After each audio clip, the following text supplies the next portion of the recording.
Nous sommes le 13 septembre 1948 à Cavendish, dans le nord-ouest des États-Unis. Phineas Gage travaille comme pétardeur sur le chantier du chemin de fer de l'Hudson.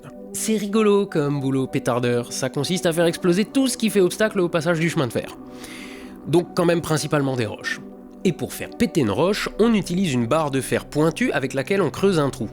Au fond du trou, on met une dose de poudre noire avec une mèche. La poudre noire, ça brûle très vite et très bien, mais pour exploser, elle doit être confinée.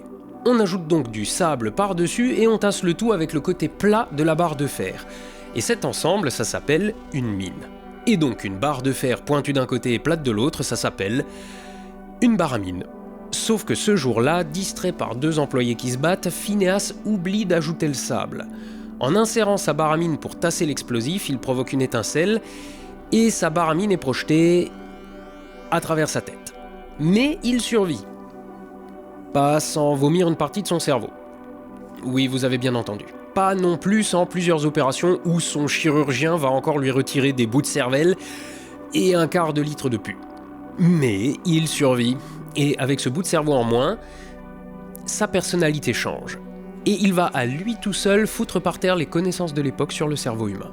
Ça, c'est donc l'histoire de Phineas Gage. Et c'est ce que je vous raconte en détail dans la vidéo qui se trouve juste là. Par contre, quand je vous dis que je la raconte en détail, la regardez pas en mangeant.